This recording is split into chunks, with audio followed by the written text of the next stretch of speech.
Hey friends, welcome back to Her Faith at Work. It has been a hot minute since I have done a guest episode, and I'm really excited about it. If you don't know the cadence that I've kind of fallen into over the last few months, trying to do. I don't want to be definitive.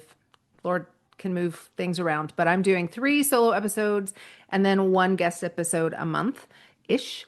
And today I get to talk with my friend Stephanie. We have known each other for almost 2 years, Stephanie. Yeah. And I'm so excited to have this conversation with her today. She brings so much to the table, and you are going to love her. So, welcome, Stephanie. Thanks for being here. Oh my gosh, Dan, I am so glad to be here. And I am not going to hold you to a cadence. I don't like putting being in a box and that definitive, like this is how we do it.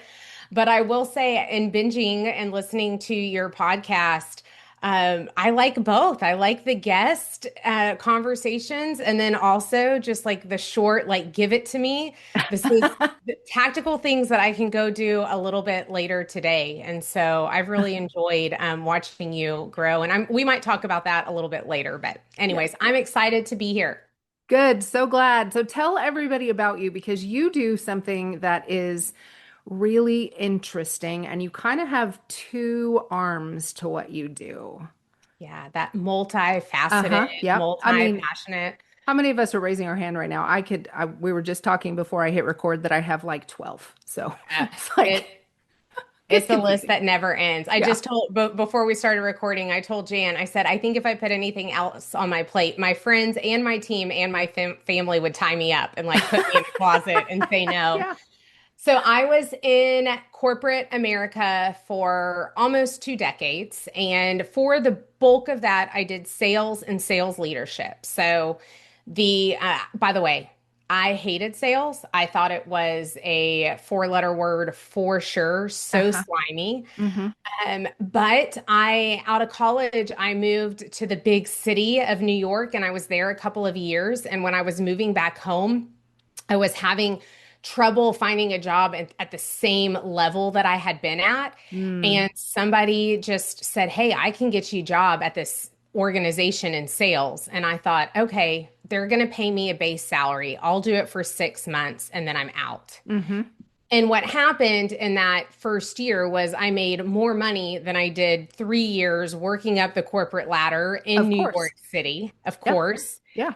And I just found that if you worked hard and were honest and fair with the people that you worked with, you could be very successful. And Hmm. so I did that for, I think all in, it was like 17 years. And I did, straight sales where I was an individual contributor.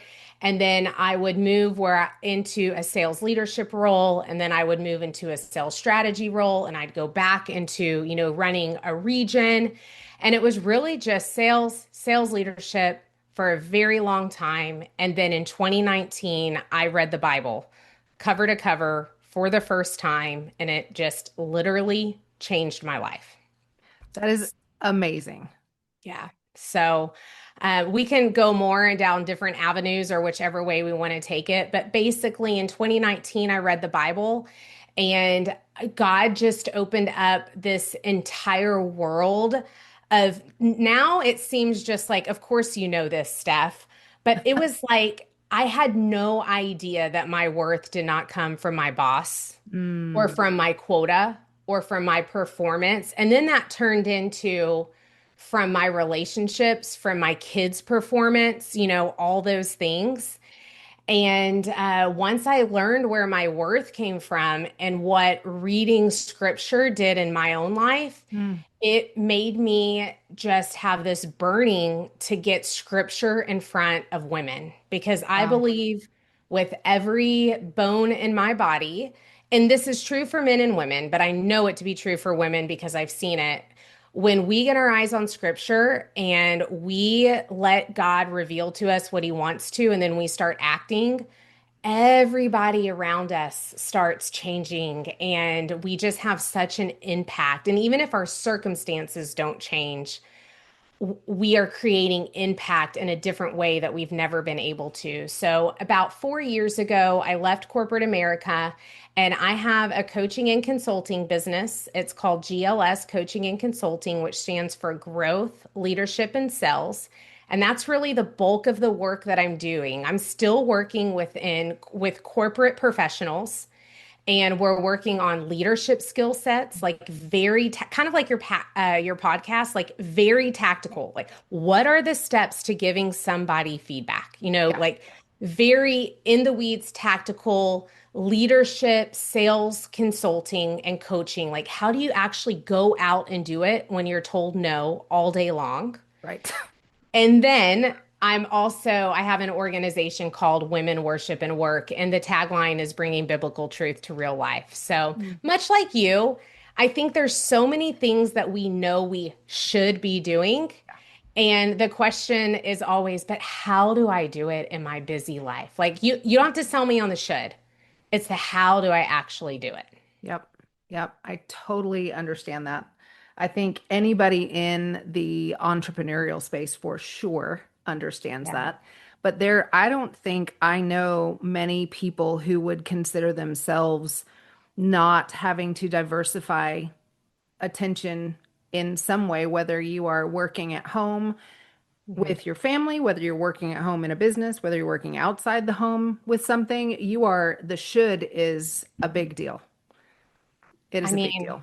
in every aspect. And that's Yeah. what I found. I worked for an organization that a lot of women worked at and a lot of leaders worked at. And this was Mhm. pre-COVID, but it was, you know, it was seen that there was not a glass ceiling. But the challenge is once you get to a certain level of leadership, and I've heard you say this before too, you're the only woman that has a seat at that table in the boardroom or on the team or whatever as, an executive.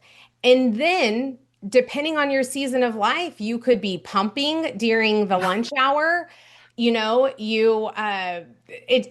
could have to get your kids to different places, and it's the same for men too, but there's all these balls that every single professional is holding while they are also trying to do something in their career that hopefully they feel passionate about. And so I think it's just really important that we figure out how does an organization accept and work through the whole person, right? While Mhm. still having accountability around performance and success and ROI and all the things. Yeah, yeah. And I think for those of you out there who are not in the corporate space and are having to create that for yourself, Yeah. that is really important. That is a question that you need to ask. How do I create that for myself so that I don't lose part of me and who I am and where I should be focusing my priorities because I've built this or I'm trying to build this thing that is taking over my life. And I think you're exactly right, Stephanie, that the word is the key there because when we are in the word, the wisdom of the word is the filter that we run all of that stuff through. 100%. I don't in any way, shape, or form want to pretend that I have it all together because I absolutely Yeah. do not. And just this week, the beginning of this week, which by the way, we're recording this on a Friday, and I cannot believe it is a Friday. It still feels like it's Tuesday. It's gone by so fast. But I just was in one of those, stages. Hmm. It was lasting a couple of days, but just as a funk, like pure apathy, burnout, all those things that we teach and we try to put bumpers around. And I'll just give like super quick the last couple of days, I've been just in a better mindset and a better perspective.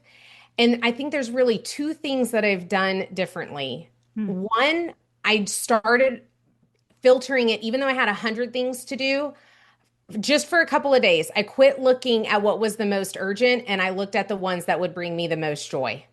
Oh, And I love that. and in doing that in just a couple of days, I'm like, oh, I'm getting my mojo back. I'm starting to feel it. Like I love to, I don't do all my email marketing, but I love to write a good email, right? And so there's a few things that I had outsourced out that I said, I'm going to write this one. I'm going to write this blog all on my own because I love it. It fuels me, it gives me joy.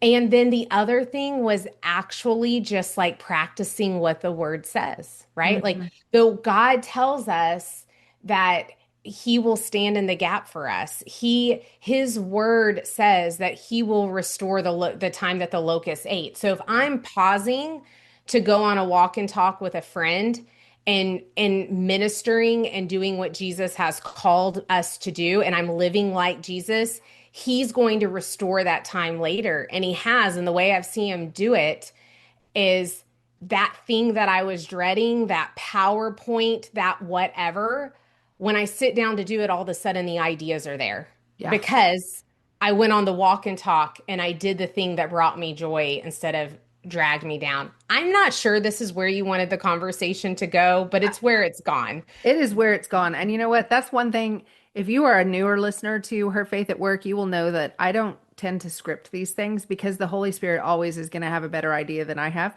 And He knows exactly what you guys need. So somebody out there needs this conversation right here, right now. I don't know who. If it's you, holler at me and let me know. It might be me, Jan. It might Oh, be me. well, and that too. And that's okay too. Okay. That's totally okay too. I do want to like reverse gears for just a second and talk about the proverbial F word of sales. Oh, yes. Okay, let's do it. Yeah. So, it's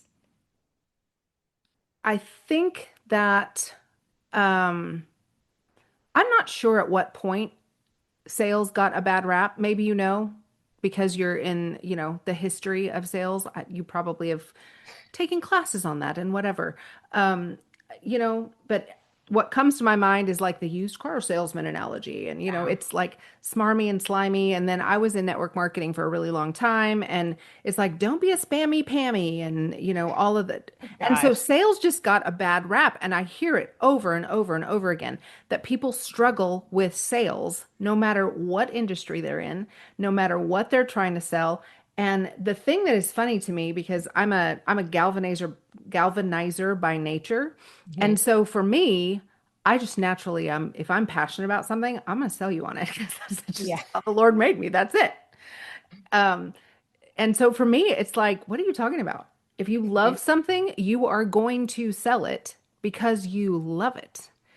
And so, talk to me a little bit about like your take on sales and how you fell into it besides the money. Because I know that the money part of sales is it's very lucrative. My husband's been in sales since we've been married, which is almost 38 years.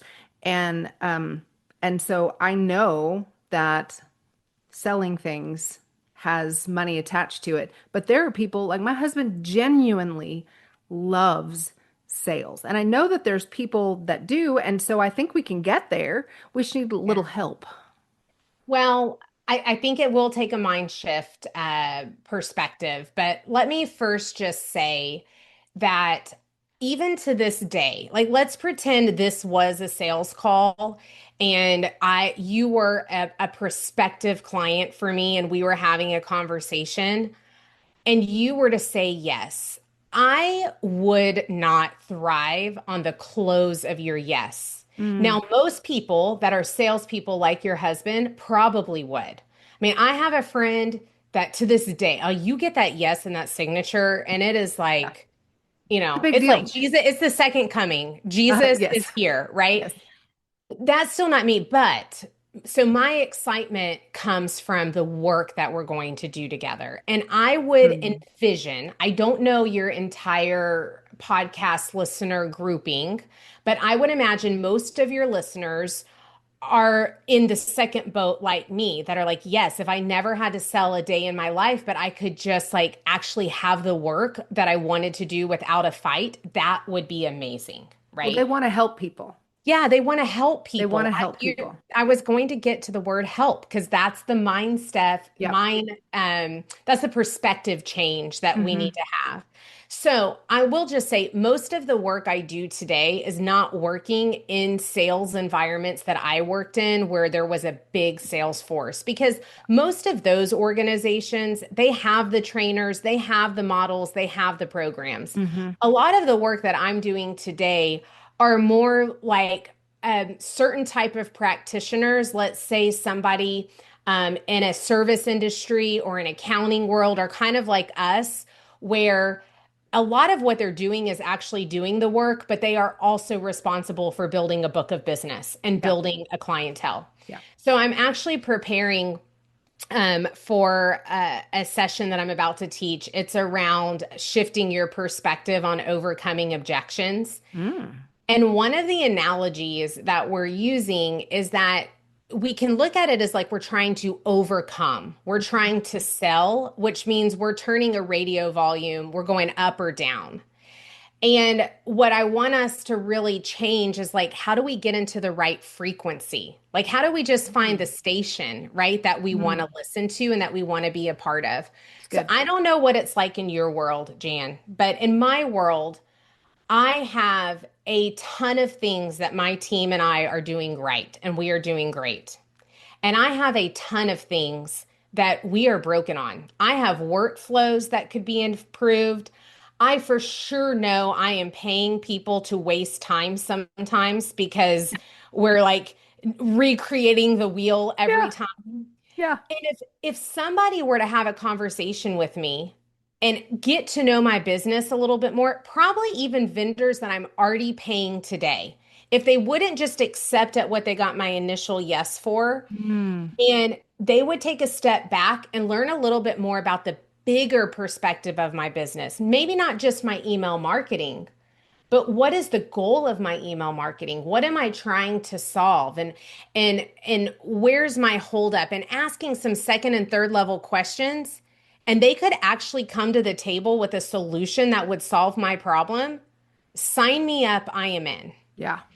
And so I think what happens is that when we get to a spot where we're having a conversation with somebody, and I'm going to talk about conversation in a second, where it's like, oh my gosh, this is a sales call. Instead of thinking this is an opportunity for me to learn about somebody else's business or need and be able to help them, Hmm. we call it a sales call. And so then we freak out. Yeah.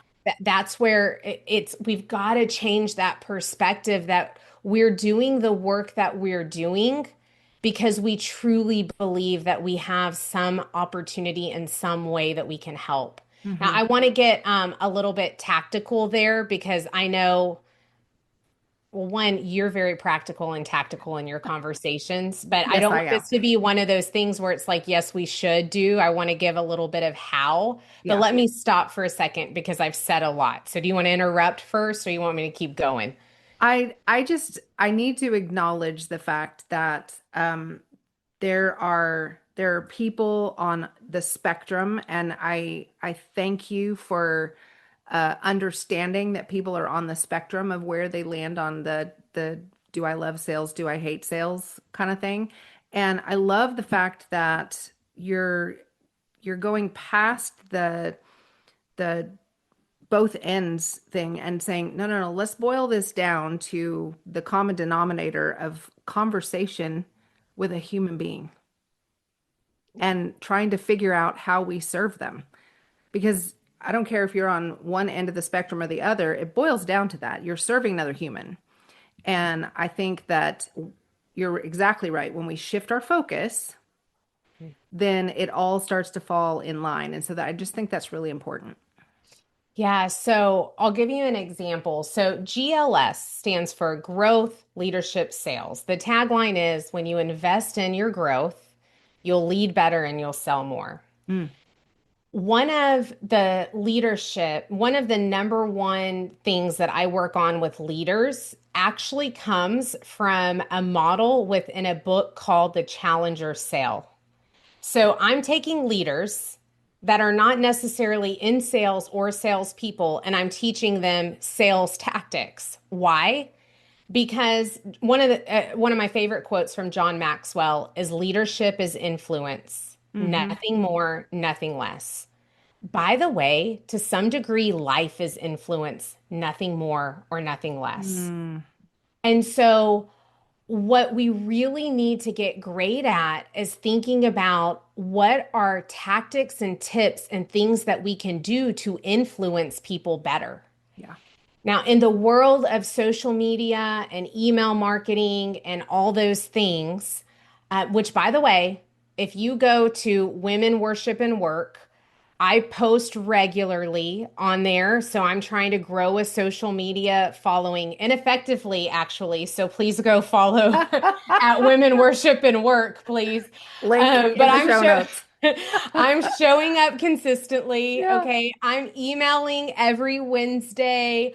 We actually have great engagement on our email list, all those things, right? But when I actually have somebody come on board and join our membership group, it is usually because me or somebody I know has referred them over, has had a conversation with them, has gotten to know them. It's like 6 degrees of separation from Sure. somewhere. Yep. And so when I'm thinking about more on the business side, and if I were coaching one of your listeners, the first thing I would ask is who is your ideal client? Right. Mm-hmm. And I think we know that. We know the ideal client, the ICA, the ideal client profile, avatar, whatever, from the lens of like social media. But are we taking a step back and looking at the people that are actually buying from you and Yeah. saying yes?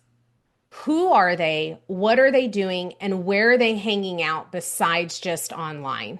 Mm-hmm. And even if they are only online, you have a completely online business, how are you connecting them in an actual conversation? Right? Yep. How are you getting on the Zoom, on the Teams, having a conversation? And then when you go to have that meeting with them, are you asking them 1,000 things about their business or about their need? Or are we doing some pre-call planning that's saying, Mm. you know what? I work with a lot of ducks, okay? And based on what the research I've done, you look like a duck, you smell like a duck. I should have picked a prettier animal. You waddle like a duck. I bet you quack. How's Uh-huh. the quacking going? Yeah. Right? And I'm asking questions based on the research. Um, One of the models I teach a lot comes from the book, The Challenger Sale. And listen, if any of your listeners want to listen to it, it is a sales book without question. Like, I Mm. don't want to sugarcoat it. But one of the things they teach in there is don't ask a person or a client or a business what keeps them up at night. Tell Mm. them what should be keeping them up at night. Ooh. What are you seeing in your business, in the work that you're doing, and the clients that you're Mm. trying to solve? What are you seeing? And then direct some of that questioning around, hey, how are you navigating this issue? Wow. And I that just was a want to, lot. I It mean, doesn't sound simple. that's like a mic drop moment right there because I will tell you that I don't I don't remember which episode it was. I'll drop it in the show notes, but just a few episodes ago I talked about ideal client, and that's a freebie that I offer as an ideal client workbook, a clarity workbook, and I think that's one of the questions in there is what keeps you up at night. Oh gosh. Well, by the way, you're not alone. Well, Most right. I'm most sure. people think that it's actually a lot of people's favorite question, but I'm not sure that we slow down enough and think about most of the time you already know what's keeping them up at night. And so the a better question could be many of my clients struggle with this. How are you navigating it? Right? Right. And I think that that is, and I'm probably fast forwarding where you were going, but I feel like the turning point there is not so much that you shouldn't ask that question because it would be, I mean, it's good anecdotal data, but in order to ask the question that you're suggesting, what it's not even a question, it's a statement. What this is what should keep you up at night. That requires a conversation. That's not a Right. workbook.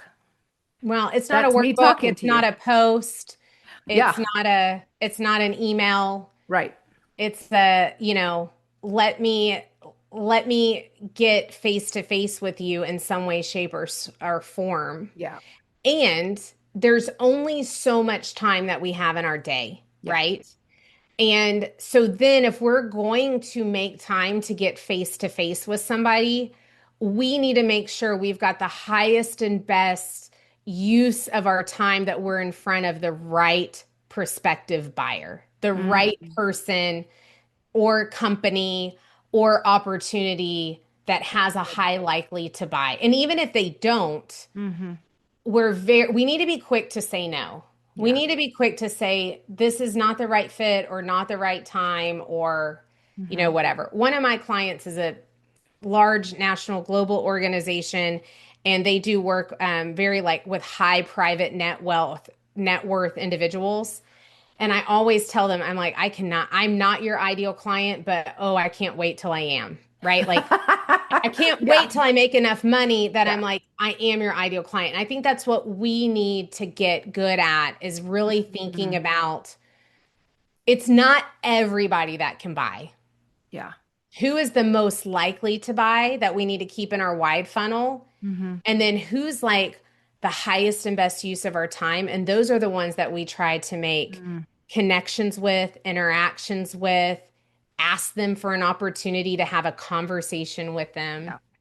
get That to is, know who they know. yeah. I mean, and that's the hard part, right? Especially for small business owners, because what I discovered 2 years ago, um, is that I was sitting around the wrong table. I was not in the right room, Yeah. and I had to pay to be in the right room, Mm. and it wasn't cheap. Let's talk about that. Yeah. But 1000% worth it, because the perspective shift that I got from taking that bold action, and like I am not the same person as I was before I did that. And I realized that so many entrepreneurs and small business owners are bootstrapping it to the point that they will take anybody as a client because it's bringing an income of some sort. And at some point there is a cap on your ROI there, because then you're keeping yourself so busy with the small things that you don't have time to get in front of the right people to do the things that God really has called you to do. If you don't burn out first, Oh, even then, absolutely. That's a huge right? issue. Huge. Yeah. There's something that you said that I meant to come back full circle, but listen, there's probably 1,000 books on this. But I mean, who was the best salesman of all Oh yeah, time? Jesus. Right? And think Absolutely. about what he did. Like, first of all, and I think I'm talking to myself right now. I want to be very clear. I'm not preaching at your people, I'm preaching at me, okay? But he he grew his ministry, they say, at a 3 mile pace, right? Like Mm, 3 mile per hour pace, because he walked everywhere. yeah. He grew his ministry one by one, and also with stories, Hmm. and also with testimonies. And so when we're thinking about sales, there's a lot of different ways that we can sell that are not saying, "Hey, Jan, will you sign a contract with me Yeah. today?" Right? I can tell you a story about a client that I recently helped that happened to have a similar business, a similar goal, a similar mindset as you Hmm. did. And this is how we were able, this was like the actual impact we were able to make Mm, on their business, so right? good. Yeah. And so it doesn't have to be. And so I guess what I want to say is, for any of the listeners that are, one or two employee entrepreneurs, like really trying to grow on social media, really they're being consistent in email marketing, getting the website up, all those things. I really want you, it's not COVID-19 anymore.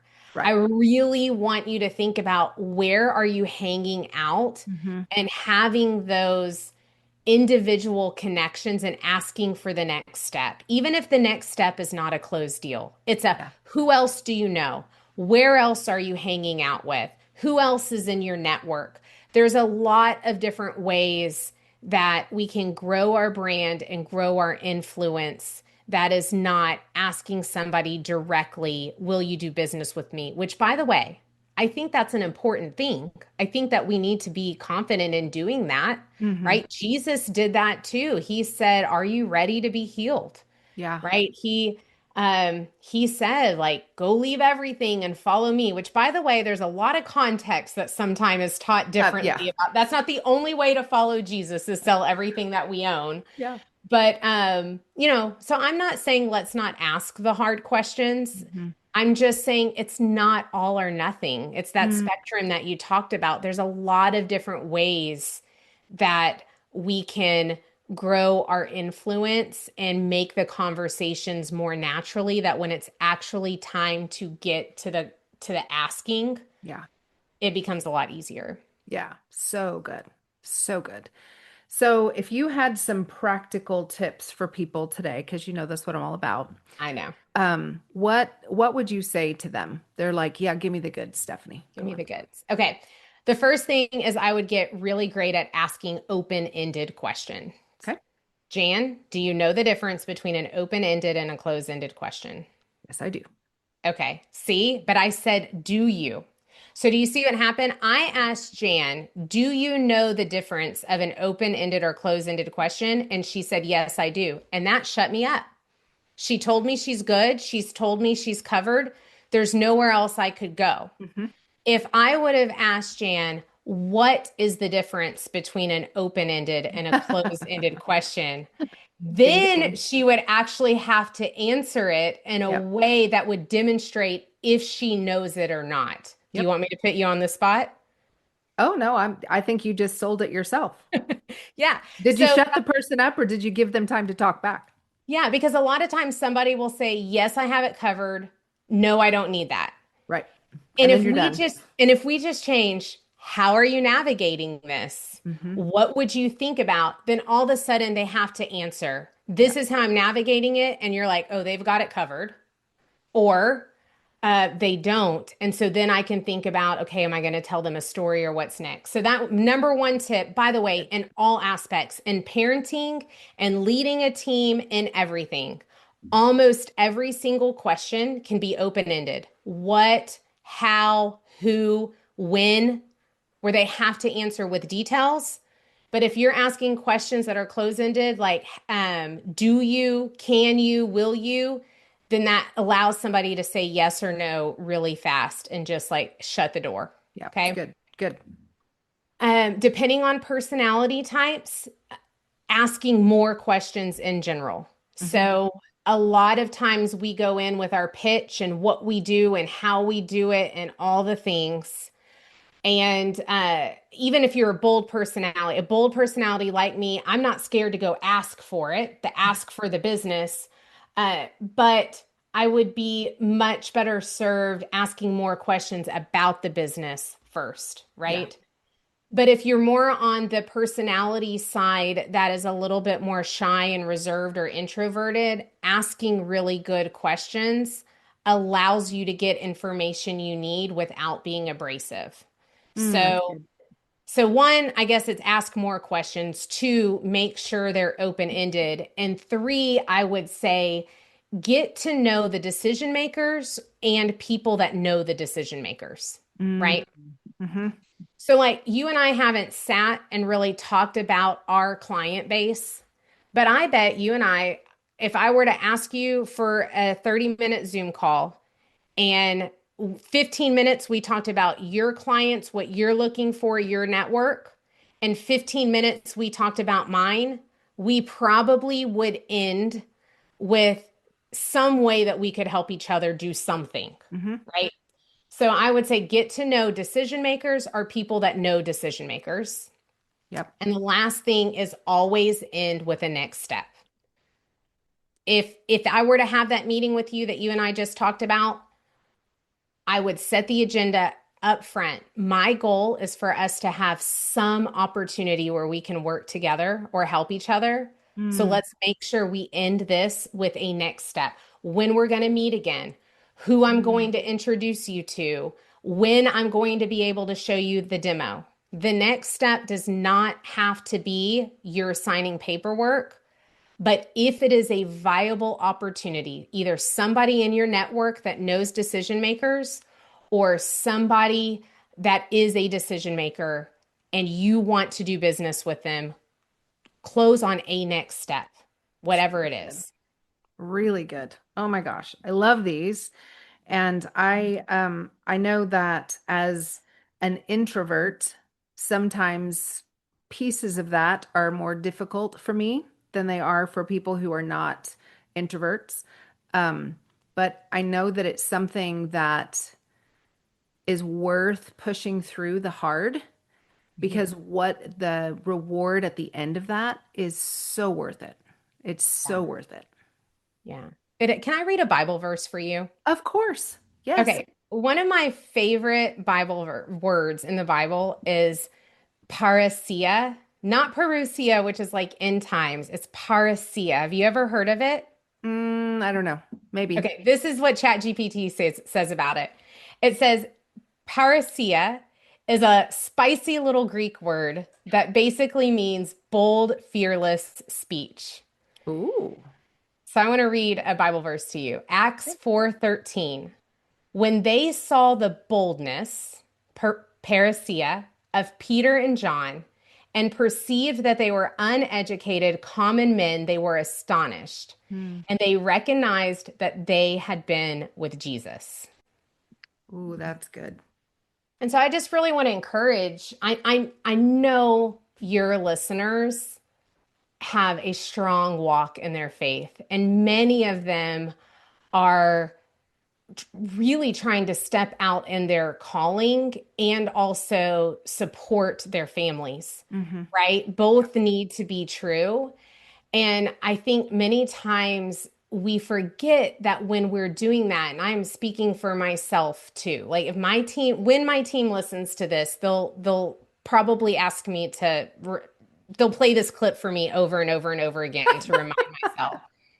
But when we are walking in our calling because we have been with Jesus, Yeah. because Jesus has laid it on our heart, then it becomes so much easier to figure out those tips and tricks like asking an open ended question, asking another question, closing for a next step, because we're trying to move somebody or some organization in a way that will truly serve them. Right. Mm. And when we are doing that, it doesn't feel harsh or critical or salesy. It feels like we've been with Jesus. Yeah. And that's how it seems to other people as well. So good. I don't think there's one thing left to say after that because we always end with Jesus if we can, right? Always. Begin and All end with right, Jesus. awesome. We're going to have all of Stephanie's links in the show notes. And I know that you have something that you're starting.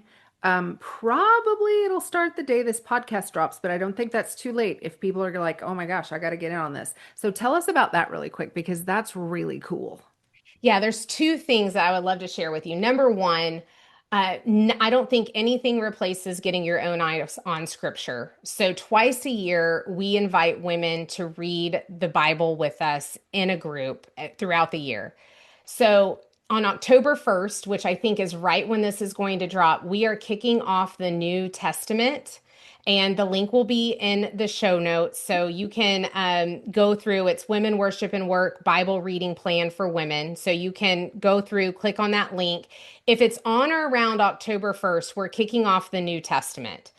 If it is after October 1st, 2025, like by a big degree, every year on January 1st, we read the Bible starting from the Old Testament all the way through. And so it's completely free. I would love for you to join us. And if you're interested in more, if you're interested in more of that whole work from work, home, parenting, relationships, boundaries, like how am I stepping up like fully in every aspect of my life? We do have a membership group that we have just decided to make to where the doors are consistently open. We've really in Oh, the okay. past only done launches, But you can find that under Women Worship and Work / suited membership.